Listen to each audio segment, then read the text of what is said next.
For generations, the Ozark Mountains have carried whispers. Whispers of lights that glide through the trees, of creatures that should not exist, and of people who vanish without a sound. Some call it superstition. They call it folklore. Campfire tales told to scare children. Others call it evidence. They call it proof of something darker, something the mountains keep hidden. Tonight, we look at what the forests of the Ozarks are really hiding. The ridges are drowned in a thick, cold mist. Moonlight spills across an endless forest. It paints the leaves in shades of silver and black. The faint cry of an animal echoes in the distance. A soft wind moves through the dark pines, carrying a sound that might be breath or something watching. You will not want to miss this one. Let's start with a night two men still refuse to talk about. It began on an October night, the kind that feels colder than it should. The air was sharp, it bit at their skin. Two men, both long-time outdoorsmen, self-described Bigfoot researchers, were camped on a remote ridge deep in the Ozarks. This was not a place for tourists. No marked trails, no picnic tables, just wilderness. They were not thrill seekers. They were not YouTube hunters. They were investigators. They truly believed that somewhere out here lived a family of creatures they had been tracking for months. The woods around them were still, too still, except for the soft rustle of falling leaves and the occasional crack of a distant branch. They sat by a small, smoky campfire. The flames were the only light for miles. They were recording faint thumps in the distance. Wood knocks, they called them. The supposed language of Sasquatch. A call and response. For a while it was exciting. Their voices were hushed, laughter quiet and nervous. The kind of tension that comes with believing you might be about to prove something impossible. Then the rhythm changed. The woods began to answer them. The knocks came faster. They were harder. And they came from more than one direction. They were being answered from the north and from the west. A low vibration passed through the ground. It came up through the soles of their boots, like something large shifting its weight out in the dark. The older of the two men, a veteran tracker, frowned and tilted his head north. He held up a hand, signaling for silence. "You hear that?" he whispered. His voice was barely a breath. The other man nodded, his eyes wide. It was not the usual wood-on-wood sound now. It was breathing, deep, uneven, almost human. One man decided to check it out. He started creeping toward the sound. His partner stayed near the camp to listen. His flashlight beam cut through the fog. It lit up nothing but tree trunks and falling leaves. For a minute, everything went dead silent. The entire forest held its breath. Then, from beyond the tree line, came the sudden crack of branches. Something running fast. He turned his light and caught a glimpse he would never forget. A shape darting between the oaks, upright, broad-shouldered, covered in dark fur. But it was not the heavy, rounded gait of a Bigfoot. This moved like a predator, sleek, controlled, too deliberate. He ran back to camp, stumbling, shouting his partner's name. When he reached the fire, his face was pale, his voice shaking. "It's not them," he said. "It's following the young ones." At first, the other man thought he was mistaken. He was the skeptic of the two. He had studied bears, coyotes, even cougars out here, and nothing fit that description. Bears don't move like that. They are clumsy when they run upright. But there was something in his friend's eyes, the look of someone who'd just seen something they couldn't explain. It was pure, primal fear. Still, logic took over. Maybe it was a misidentified bear. Maybe adrenaline. Maybe the shadows were playing tricks. But the fear lingered in the camp. It was a cold feeling that the fire could not touch. The second man walked to his truck, parked just up the trail. He pulled out a .40 caliber handgun he had bought earlier that day. He loaded it, checked the chamber, and slipped it into his holster. The woods had gone completely silent. No crickets, no wind, not even the usual creak of trees. Just the crackle of the fire and the sound of their own breathing. The silence was heavy. Then came the chatter, high-pitched, rapid, echoing through the timber. The same noises they had recorded before, the supposed calls of juvenile Bigfoot. Only this time, the tone was different. It was not curious. It was urgent, angry. It sounded like a warning or a cry for help. Heavy footsteps answered from farther down the slope. Thuds that felt too deliberate to be a deer, too heavy. The men exchanged a glance. Something big was moving toward them. They stepped into the firebreak, away from the light of the flames. They scanned the darkness with their powerful spotlights. The beam swung across ferns, stumps, and tree trunks slick with dew. The forest was a wall of black and white. Then, for an instant, one of the lights caught movement, a tall shape gliding between the trees. It was fluid, fast. When it turned its head, the eyes reflected yellow. Not red, not green, but a bright, sickening yellow. Both men froze. The creature stepped out fully. It was lit for a split second in the beam, nearly 6 feet tall. Its body was long and narrow, like a wolf stretched upright. Its snout protruded, teeth flashing in the glare of the light. The fur along its shoulders bristled as it exhaled. The sound was not a growl. It was more like a hiss forced through a chest rather than a throat. One of the men, the one with the new gun, reacted. He fired a warning shot straight into the air. The report thundered through the woods. It echoed down the valley, loud and violent. The creature jerked, spun, and darted into the trees to the southeast. It was fast. Too fast for something that size.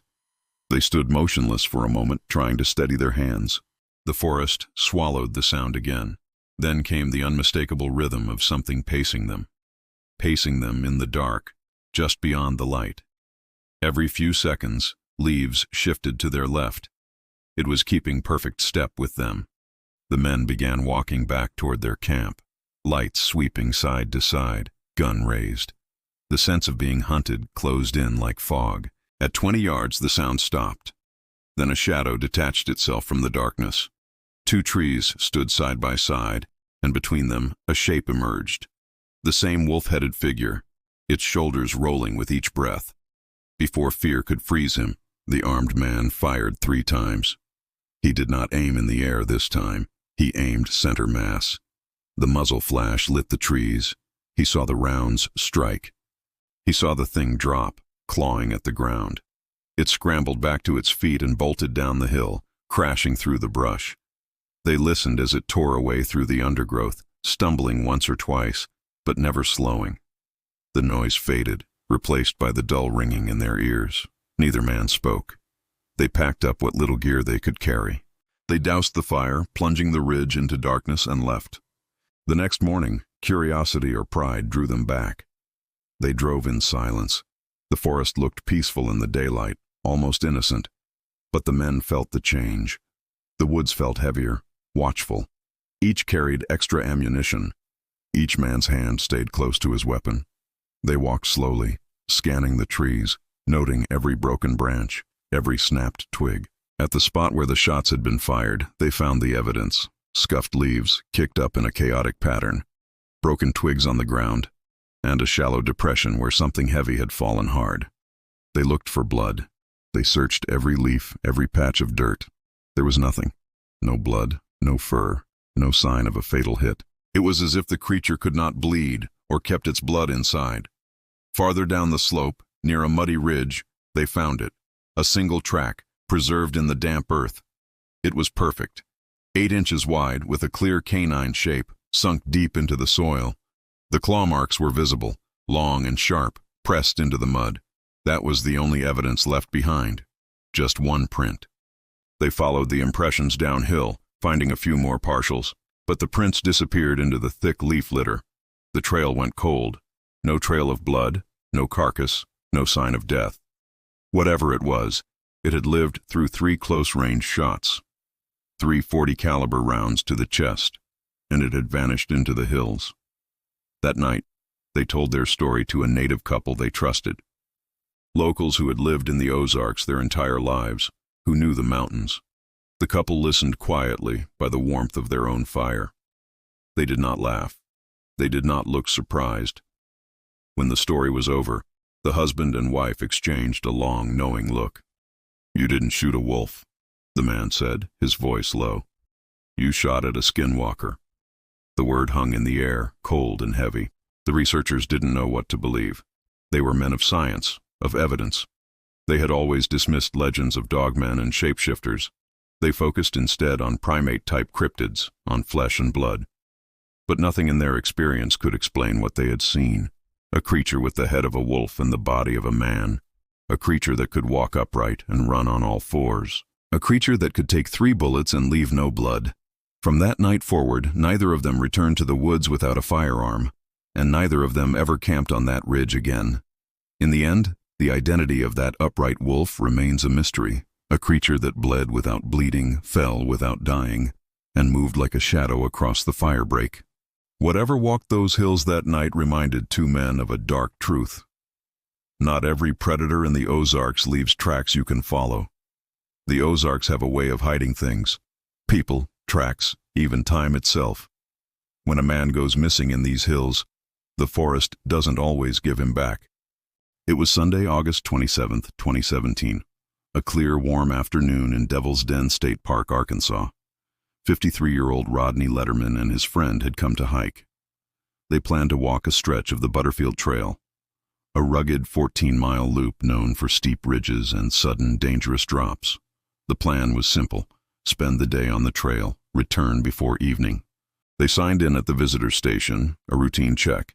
They carried water, snacks, and a small first aid kit. Normal preparations. Nothing about the day suggested danger. It was a perfect day for a hike. But by noon, Rodney began feeling weak. The heat was getting to him. He had forgotten his blood pressure medication back at the car. He told his friend he needed to rest, to catch his breath. They sat on a fallen log under the shade of a sycamore tree. They talked quietly as the woods around them breathed in the summer silence. The sounds of insects and distant birds were all they heard. After a few minutes, Rodney's friend stood up and dusted off his pants. He said he would jog back to the car to get the pills. "Stay put," he told him. "Don't move from this log. I'll be back in 15. It was the last time anyone ever saw Rodney Letterman alive. When his friend returned, the log was empty. Rodney was gone.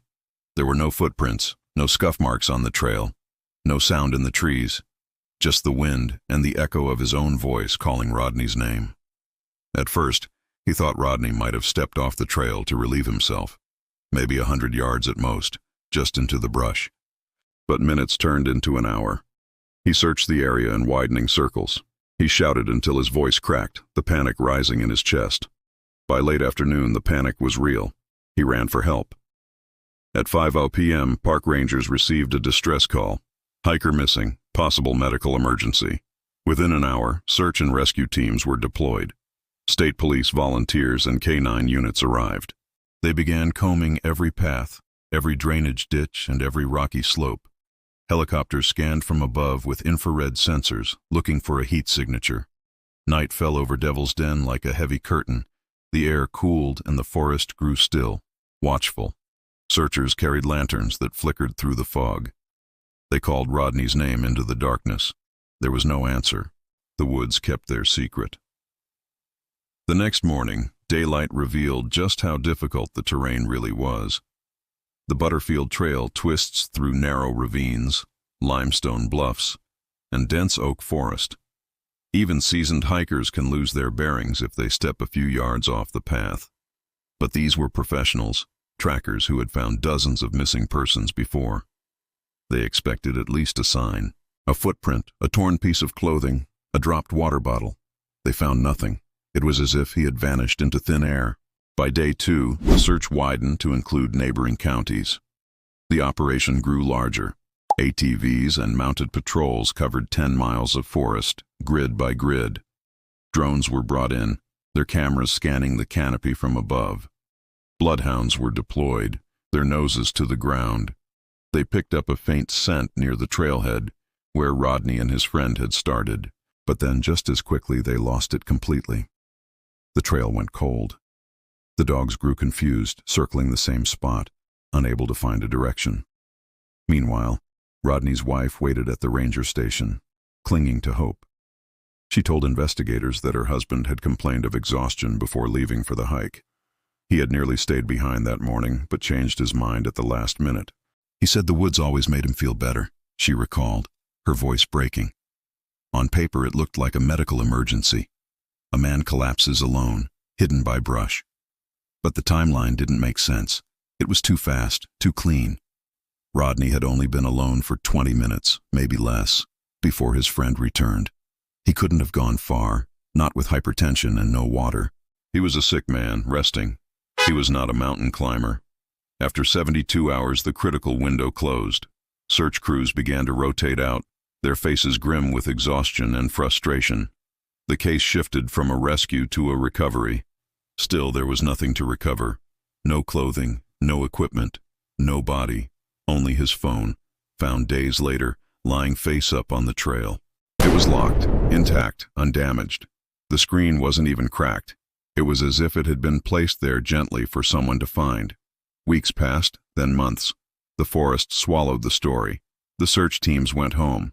The park returned to normal. By fall, the official report described Rodney as missing under undetermined circumstances. The case went cold. Another mystery filed away. Then, 2 years later, the forest gave something back. On February 25, 2019, a lone hiker wandered off trail. He was roughly 3 miles from Devil's Den's visitor center, deep in a section of private land surrounded by U.S. forest property. The ground there was steep and tangled with vines, a place no casual hiker would ever reach by accident. Something in the dirt caught his eye, a fragment of white bone reflecting in the sunlight. When he picked it up, he realized it wasn't a rock. It was a piece of a human skull.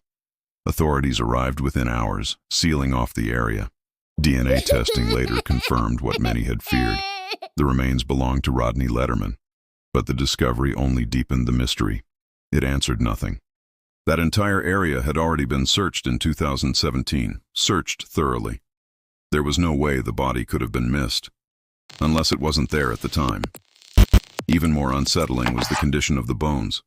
There were no signs of animal predation, no teeth marks, no scattering, no clothing remnants, no wallet, no watch, no gear, just the skull and a few small skeletal fragments. The coroner ruled the cause and manner of death as undetermined. Park officials were baffled.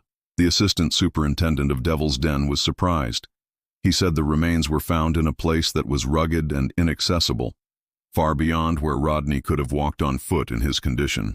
Theories spread quickly. Some claimed he'd gotten lost, disoriented, and succumbed to exposure. Others whispered about the vast network of caves and sinkholes swallowing people whole. And then there were the locals, the people who lived there.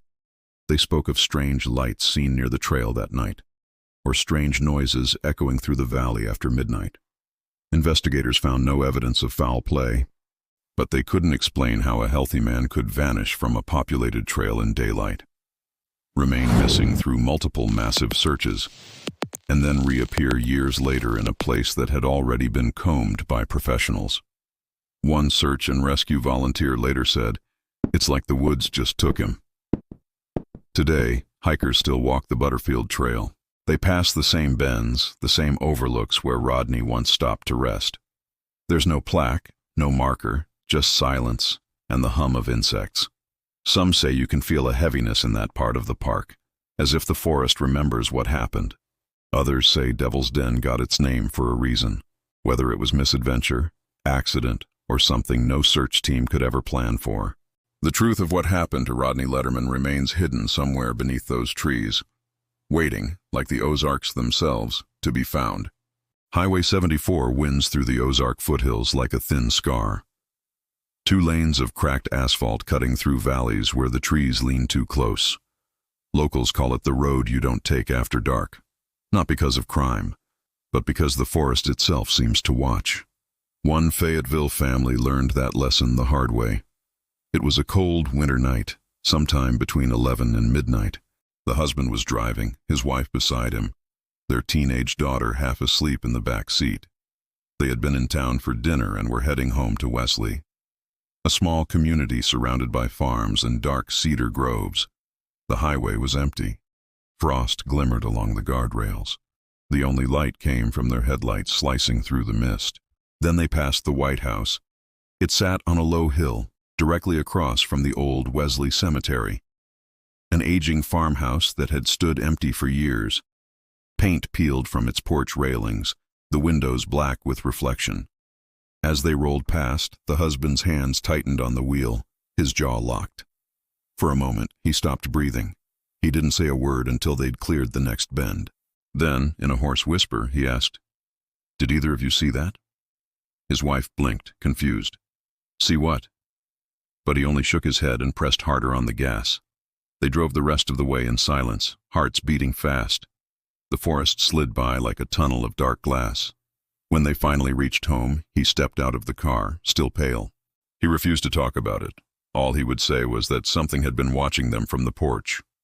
Weeks passed, life went on, yet every time they had to drive west, the husband took the long route, an extra 10 miles, just to avoid Highway 74. Nearly a year later, they forgot that promise, or maybe they just felt bold. It was late again, a clear winter night. They had gone into town for groceries. They decided the shortcut wouldn't hurt this time. The road was quiet, the air sharp with cold. As they neared the cemetery curve, the wife noticed her husband's knuckles whitening on the wheel. Out of the corner of her eye, she saw it too. A shape moved beside the White House. It was large, hunched, sliding across the porch. In a single motion, it dropped from the railing, rolled into the ditch, and bounded across the road on all fours. The headlights caught fur, matted and gray, shoulders too broad for any dog. It vanished into the trees before the scream left her throat. He gunned the engine. The car fishtailed once, tires screeching on the frost. Behind them, the woods swallowed whatever it was. Neither of them spoke until the town lights came into view. After that night, they swore off Highway 74 again. For months, nothing strange happened. Routine slowly replaced fear. They convinced themselves it had been a trick of shadows, exhaustion, imagination. It was easy to believe in the daylight. Then came the third encounter. It was early spring, past midnight, after a late movie in Fayetteville. Their daughter was now driving, proud of her new license. The parents relaxed, joking about the empty roads. As they rounded the familiar bend, the White House came into view once more. Something huge stood in the ditch. It rose up on two legs as the car approached, its shoulders lifting with slow, deliberate breaths. The high beams reflected off eyes that glowed amber, not from light but from within. Its outline was unmistakable. A head like a wolf, ears pointed, arms hanging too long. Steam puffed from its mouth into the cold air. The daughter slammed the brakes. Gravel scattered. For a second, the creature simply watched them, chest heaving, as if daring them to look away. Then it lunged across the road, clearing it in 2 strides and vanished behind the house. Silence filled the car. The daughter whispered, "It wanted us to see it." They drove home without a word. From that night on, the family never again used Highway 74 after dark. Even daytime drives felt wrong, like walking through a place that remembered you. The husband told a friend later that he felt it waiting near the cemetery each time they passed, hidden somewhere behind the gravestones, just watching the road. Locals around Wesley had stories of their own. They knew about the road. Farmers spoke of cattle going missing from the valley pastures. Not 1 or 2, but many. Renters who had tried to live in that same White House never stayed longer than a few months. They always left suddenly, breaking their lease, often leaving belongings behind. Dogs chained outside would disappear overnight, chains snapped clean, no blood. And no one kept livestock in that valley anymore, though the grass was perfect for grazing. One neighbor claimed to have seen a tall silhouette standing at the tree line one morning before sunrise. It was just standing there, watching the house. It looked like smoke with eyes, he said. He moved away the following week. The family's description matched every local account: 6 to 7 feet tall, lean, muscular, sparse hair on its chest and forearms, thicker fur across the back, ears sharp, muzzle long. Its motion was fluid, like a man who had forgotten he wasn't supposed to walk upright. When the daughter tried to sketch what she had seen, she stopped halfway. "It looked like the werewolves from Van Helsing," she said quietly. "Only real." All 3 sightings took place between December and early March. This was when the trees were bare and visibility stretched for hundreds of feet. There was no fog to hide behind, no leaves to distort the shapes. Whatever they saw, it was not an illusion. To this day, the old White House still stands across from the cemetery. The paint is gone, the roof is sagging, the porch has collapsed. Locals say it's been on the market for more than a decade, though no one ever buys it. Realtors blame the distance from town. The people who live nearby blame something else: They say the valley has a guardian, something that has claimed the place as its hunting ground. Some call it the Ozark Howler, others the Dogman. Others call it something older that never had a name. It doesn't matter what you call it. Everyone agrees on one thing. If you drive that road after midnight, don't slow down by the cemetery. And if you ever see the White House in your headlights, keep your eyes on the road. Not every story from the Ozarks begins in the forest. Some start in quiet farmhouses where the night sky feels too close. For decades, residents here have whispered about lights. Lights that hover without sound, about shapes that move like thought itself. Two incidents, separated by only a year, still puzzle anyone who studies them. They happened long before smartphones, long before cameras were everywhere. They happened when people trusted what they saw more than what they could record. The first story is of the girl and the luminous object. It was the summer of 1966 in rural northwest Arkansas. 14-year-old Kathy Palmer was awake long past her bedtime, reading in her small upstairs room. Outside, crickets pulsed in waves, the sort of rhythm you stop hearing after a while. Then came a different sound, metallic, faintly rhythmic, as if something large was rattling the fence gate. At first, she ignored it. When it came again, sharper, she set her book down and looked out the window. What she saw made her forget to breathe. In the middle of the yard sat a glowing dome the size of a small car.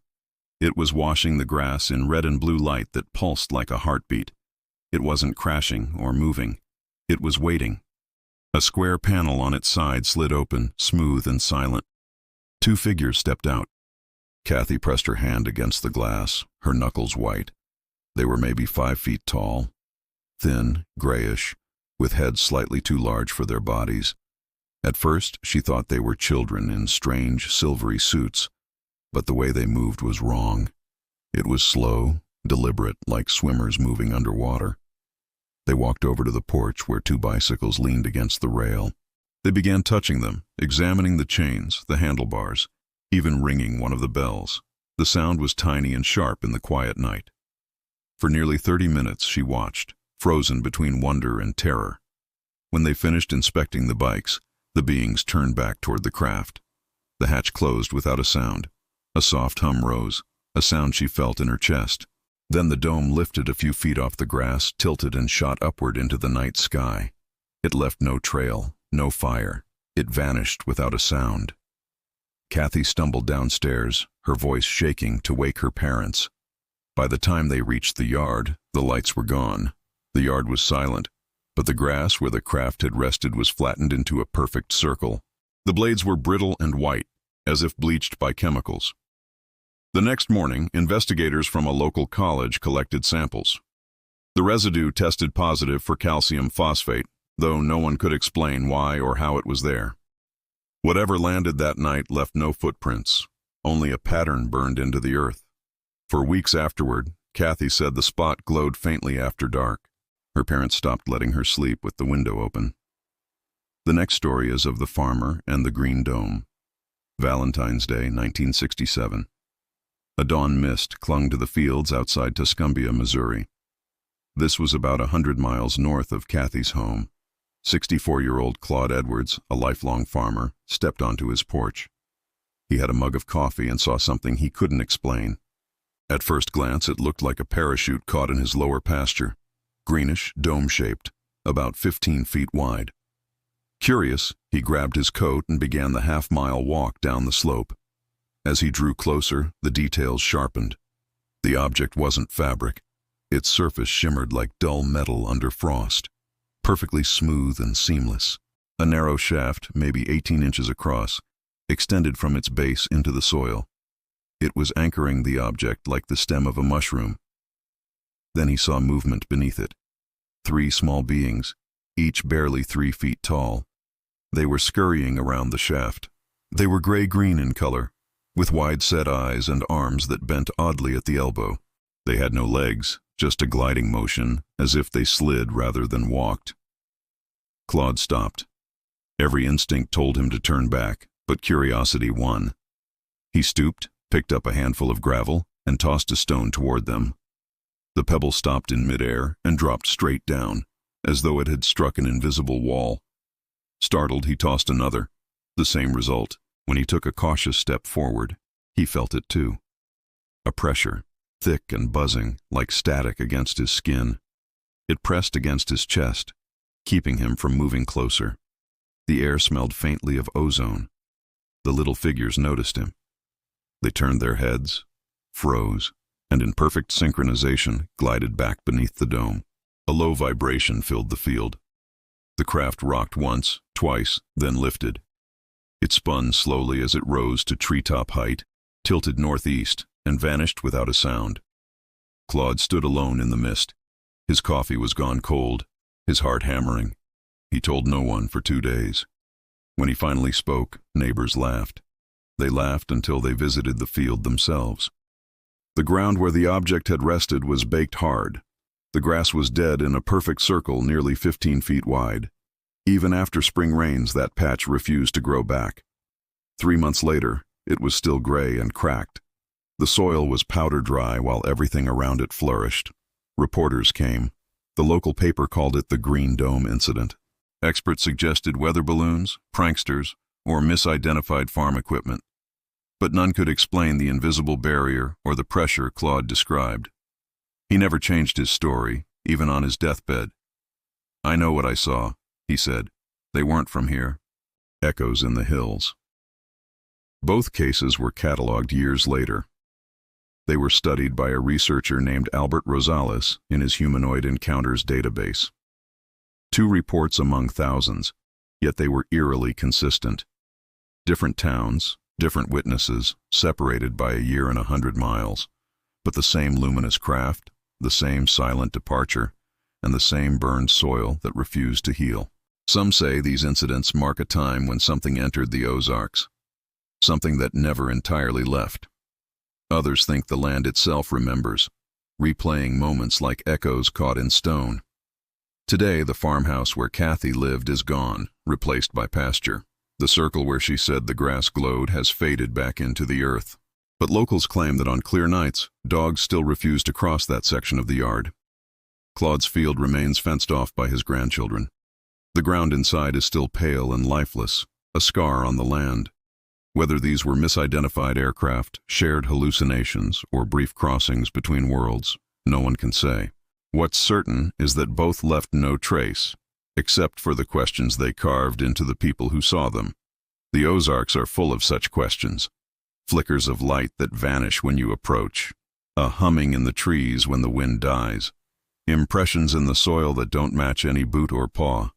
And in every story, the pattern repeats. The silence before, the impossible afterward, and the earth, changed in between. In the end, that may be the truest mystery of all. These hills have seen miners, trappers, soldiers, and preachers come and go. Yet, the strangest visitors left nothing but a circle of dead grass and the uneasy feeling that they might return. Maybe the Ozarks are more than mountains and mist. Maybe they're a doorway, one that opens only for those who aren't supposed to see it. Across every ridge and hollow of the Ozarks, one theme repeats. Things vanish, appear, and move without reason. A creature that bleeds but leaves no blood. A hiker who disappears from a crowded trail in the middle of the day. A shadow that stalks a family across multiple winters. Lights that land and lift again without a single sound. Different times, different witnesses, but always the same stage. A stretch of land older than any town built on it. Scientists call it coincidence. Historians call it folklore. But the locals, the people who live and die on that land, have another word for it. Truth. They'll tell you these mountains keep secrets. That sometimes you hear voices when there's no wind.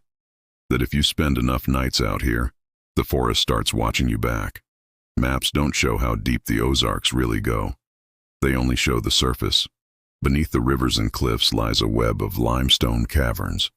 Some that stretch for miles, others that have never been explored. Maybe that's where the missing end up.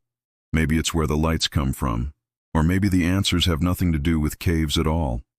Maybe the land itself is alive.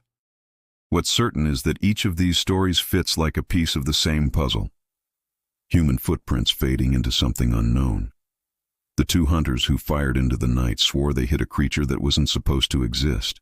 Searchers at Devil's Den still talk about the spot where a man disappeared in daylight. Drivers along Highway 74 avoid the White House with the sagging porch. And even after half a century, no one can explain the scorched soil that never grew back. Maybe they're separate mysteries, or maybe they're echoes of one long conversation. A conversation between this world and whatever touches it from the other side. When people come here, they expect mountains, rivers, and silence. What they don't expect is to feel watched by something that never blinks. And that might be the real story of the Ozarks. Not monsters, not lights, but the feeling that reality is thinner here, as if another world presses just beneath the bark of the trees. Another story, one never told on the news, comes from a man who wore the Park Service uniform. We'll call him David. He was a ranger for nearly 15 years in the Arkansas section. He thought he had seen it all. Lost hikers, sudden storms, even a bear or two. He was a man of the woods, practical and steady, until one night in late November. The call came in just after dusk. A family at a small campground had lost their 7-year-old son. He had been playing tag with his sister and ran into the woods. He didn't come back. David and 2 other rangers arrived within 30 minutes. The air was cold, the ground was hard, the mother was hysterical. The father was trying to be brave, his flashlight beam shaking. The protocols began. They established a perimeter. They started a grid search. David took the south sector, a line of ridges and small hollows that led down to a creek. His light cut through the dark. "Ben!" he called out. "Ben, can you hear me?" The woods were silent, only the crunch of his own boots on the frozen leaves. For an hour he walked the grid, calling, listening, scanning. Nothing. The cold was getting worse, a still, biting cold. He was worried about the boy. He approached a deep hollow known for its small caves, just shallow rock shelters. He shined his light on the dark mouth of the largest one. "Ben, are you in there? My name is David. I'm here to help." Silence.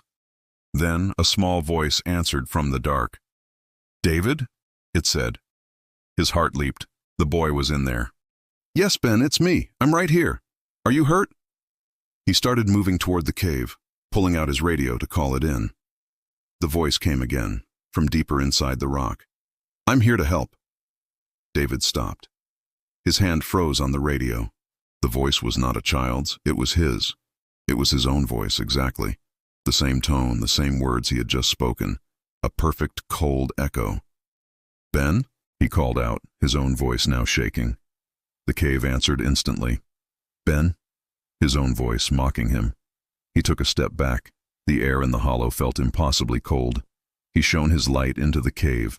There was nothing, just wet rock and shadows. "Who's in there?" he yelled. The cave yelled back, "Who's in there?" It was not an echo. An echo fades, it overlaps. This was a reply. It was intelligent. It was waiting for him to speak. He turned and walked away from the hollow, fast. He didn't run, but he walked fast. He reported on the radio that the south sector was clear. He never told anyone what he heard. He never went back to that hollow. The boy was found an hour later. He was huddled under a log on the north side of the campground, miles away from where David was. The boy was cold, but safe. When they asked him why he ran, he said he was playing hide and seek. But then he said something else. He said he heard someone calling his name. "It sounded like my dad," the boy said, "but when I got closer, it wasn't him." David quit the Park Service the following spring. He works a desk job in the city now. He says the scariest part wasn't the voice. It was the feeling he had, standing in front of that cave. A feeling that the thing inside was lonely, and it wanted him to come closer. It wanted him to join the echo. The case of the echoing cave was filed away as just another strange report in a thick folder. But David wasn't the only one who felt the woods watching. The locals have another name for Devil's Den. They call it the place that waits. And it's not just individual hikers who vanish. Sometimes the woods take more. In 1998, long before Rodney Letterman's disappearance, 3 college students vanished from the same park. They were from the University of Arkansas, geology students doing a project. Their names were Sarah, Mark, and Tom. They were smart, young, and prepared. They were there for a weekend assignment, Mapping cave systems, a common activity in the Ozarks. They signed the log at the ranger station on a Friday afternoon. The weather was bright, sunny, and clear. Their plan was simple: explore the known Windigo cave system, take rock samples, and be out by Sunday. They were experienced cavers. They had the right gear, helmets, lights, and ropes. They also had a small radio transmitter, supposed to send a weak signal to a surface receiver. On Saturday morning, the receiver, which Tom had left at their campsite, went silent. The ranger on duty noted it, but wasn't immediately alarmed. Batteries die, equipment fails. But when Sunday evening came and they didn't check out, the Park Service knew something was wrong. The search began that night. Their truck was still in the parking lot, covered in a light dew. Their campsite was untouched. Tents were zipped up, sleeping bags still rolled inside. The radio receiver was on a stump, its battery light blinking red. The search team, led by a veteran ranger, went straight to the mouth of Windigo Cave. It was a narrow opening, a slit in the rock hidden by overgrown brush. The ranger, an old-timer named Harlan, knew this cave well. He said it was a tricky one, full of false passages and sudden, unmarked drops. The team descended, their headlamps cutting into the immense, cold blackness. The air was damp and smelled of wet stone and something metallic, like old pennies. They followed the main passage for nearly a mile, checking the small side tunnels. They found footprints in the damp clay. 3 sets of boot prints, clear and fresh. The prints led deeper, past the safe markers put there by the Park Service. They found a few discarded protein bar wrappers, confirming the trail. Then, about 2 miles in a large chamber known as the Cathedral, the tracks stopped. The footprints just ended, in the middle of the wide, flat clay floor, as if the 3 students had been lifted straight up into the air. The team scanned the ceiling, 10-foot-high solid rock. No openings. They scanned the walls, solid limestone, no side tunnels. The footprints stopped, all 3 sets, clustered together, facing inward, as if in conversation. Harlan said his blood ran cold. He had been a tracker for 30 years. He had never seen tracks end. "Tracks don't just stop," he said. "They don't." They searched the chamber for an hour. Nothing. One of the rescuers noticed something carved into the wall, near the last set of prints. It was fresh, scratched with a geology pick. It wasn't a word. It was a single, long, deep spiral, and in the very center of the spiral, 3 small, frantic tally marks. They searched for 3 more days. They brought in experts from Missouri. They explored passages that weren't on any map, risking their own lives. They never found a body, a helmet, a rope, or a geology pick. The 3 students were gone. The cave had swallowed them. The official report said they likely fell into an unmapped sinkhole, but Harlan, the old ranger, never bought it. He retired 6 months later. He told his wife he felt something in that cave, something old. He said the air in the cathedral was wrong. It felt too full. He said the silence in that chamber was not empty. He said it felt like the rock itself was holding its breath and waiting. The cave was sealed with a heavy steel gate the following year, for safety reasons. But the locals say it was to keep something in, not to keep people out. The Ozarks are full of these stories. Places where the rules of our world seem to bend, where rocks echo your voice and the ground itself can swallow you whole. This is a land that is ancient and deep, and it is not always welcoming. The story of the White House on Highway 74, the vanishing of Rodney Letterman, the Dogman on the Ridge. These are not isolated events. They are part of a larger, darker tapestry. The Ozarks are a place where the veil between worlds seems thin, and sometimes that veil rips, just a little. Another account comes from a retired truck driver, a man named Sam. Sam drove the same route through southern Missouri for 20 years. He knew every curve, every dip, every tiny town on Highway 60. He was used to long nights, to the hypnosis of the yellow lines. One night, in the dead of winter, he was hauling freight near Willow Springs. The road was empty, the air was bitter cold, and the moon was full. The moonlight made the frosted fields glow like a strange, alien landscape. He was coming around a long bend when his headlights hit something in the middle of the road. He slammed on his brakes, the truck's air horn blasting, expecting to hit a deer. But it wasn't a deer, it was a man. Or at least, it looked like a man. He was standing in the middle of the oncoming lane, just staring.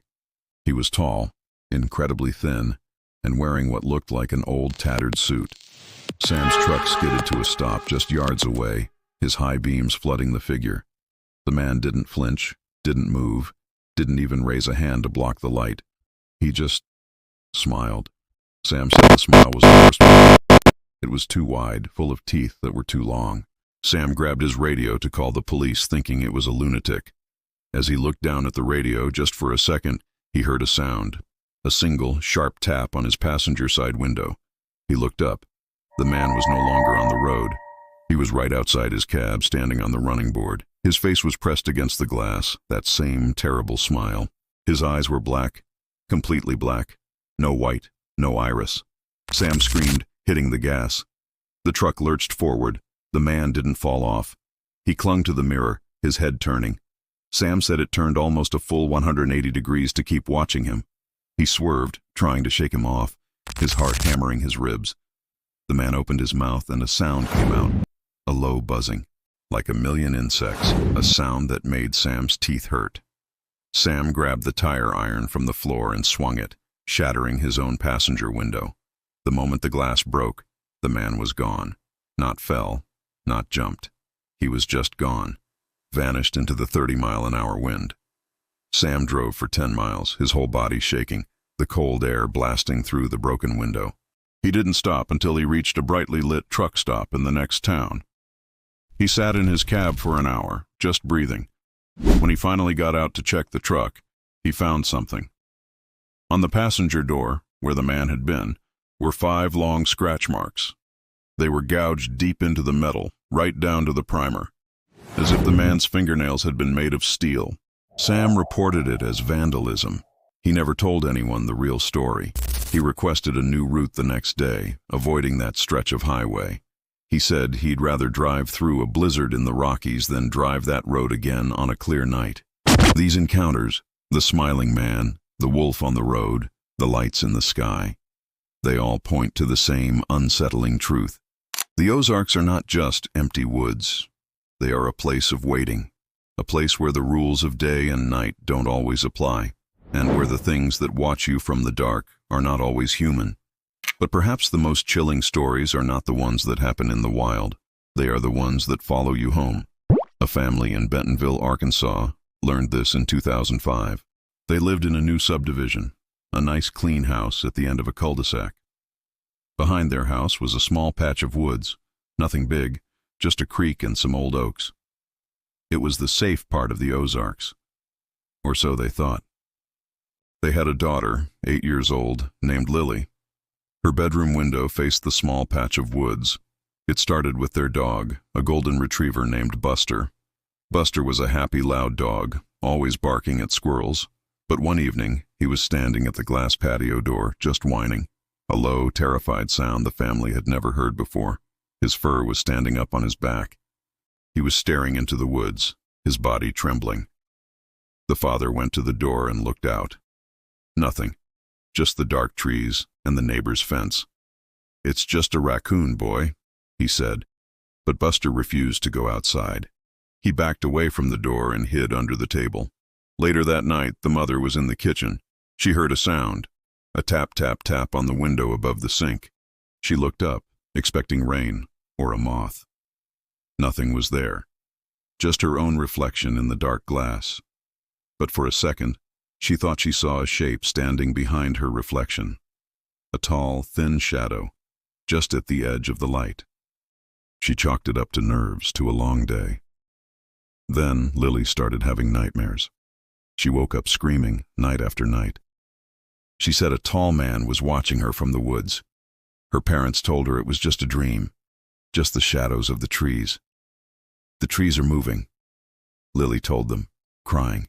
"They're not trees." The father, growing concerned, installed motion sensor floodlights. That night, the lights clicked on at 3 a.m. Bright white light flooded the backyard. The father grabbed a baseball bat and ran to the window. The yard was empty, But the dog, Buster, was hiding in the pantry, shaking. "See? Nothing," the father said, trying to sound brave. But the light had revealed something he hadn't seen before. Footprints, in the soft mud near the edge of the trees, just outside the motion sensor's range. They weren't boot prints. They weren't from a deer. They were long, narrow, and looked almost like bare feet, but the toes were too long. He didn't tell his wife. He just raked the prints away in the morning. He told himself it was kids, a prank. But the next night, the tap-tap-tap returned. This time, it wasn't on the kitchen window. It was on Lily's window. She screamed. The father ran in. The room was cold. The window was open, just an inch. The screen was still in place. The man was trying to come in. Lily sobbed, pointing at the glass. He was tapping. He was telling me to open it. That was enough. The father grabbed his flashlight and went outside. He walked the perimeter of his house, his heart pounding. He shined the light into the small patch of woods. The beam landed on two eyes, glowing a faint, pale green. They were high up, much higher than a deer. "Who's there?" he shouted, his voice cracking. The eyes didn't move. They just watched him. A low sound came from the woods, a chattering like the Bigfoot researchers had heard. A rapid, high-pitched click, click, click. The father backed away, got his family, and they left. They stayed in a hotel for 2 nights. When they came back, they found the dog, Buster, in the backyard. He had not been harmed, but he was sitting by the patio door, staring at the woods. He was covered in mud, and his collar was missing. And in the center of the backyard, in the middle of the perfect grass, was a pile. A small, neat pile of dead birds, arranged in a perfect circle. They sold the house 2 weeks later, at a loss. They never told the new owners why. The Ozarks don't just stay in the deep woods. Sometimes they creep into the suburbs. Sometimes the secrets follow you home. This land is a place of deep, ancient memory. The new houses and highways are just a thin layer on top of something much older, something that remembers a time before people, and sometimes it seems it wants its privacy back. The dark truth of the Ozarks is that the woods are not empty, and the silence is not silence. It's the sound of something listening. The fear in the Ozarks wears many faces. Sometimes it has yellow eyes and the head of a wolf. Sometimes it's a silent light in the sky, or a voice that steals your own. And sometimes it's a smiling man in the middle of a lonely highway. But for some of the oldest families in these hills, the true danger is not a creature. It's the land itself, and what that land can hold. There is a story, never written down, about an old preacher from the 1950s. His name was Elijah Stone. He was a circuit rider, tough as hickory. He was a man who believed in God, the devil, and hard work. He was not a fool. He had seen real hardship, real poverty, and real evil in the hearts of men. He was not afraid of campfire stories about monsters. But there was one place in his circuit, a small, nameless hollow, that he would not enter after 3 p.m. He called it the Devil's Basin. It wasn't a cave or a den. It was just a patch of woods. But the moment you stepped into it, the air changed. The sunlight seemed to stop at the tree line, never quite reaching the ground. The locals said nothing ever grew there, just weeds and thorns. They said their dogs would whine at the edge, refusing to go in. They said children who played near it had nightmares, same as Lily. Elijah Stone believed that the land itself could be sick or soured by sin. He decided he would reclaim the hollow for God. One bright Tuesday morning, he walked into the basin alone, carrying only his Bible. He said he felt the pressure instantly, like walking into deep water. The air was cold, still, and smelled of sulfur, like a struck match. He stood by a dead white tree in the center and began to pray. He read aloud from the scriptures, his voice echoing in the unnatural quiet. At first, nothing happened. Then the sound began. It wasn't a roar or a scream. It was a whisper. It came from the leaves, from the rocks, from the air itself. 1,000 voices whispering at once, in a language he did not know. The wind picked up, a cold, dry wind that swirled inside the hollow, but nowhere else. It tore the pages of his Bible, ripping them from his hands. The whispers grew louder, turning into a sound like a million angry snakes.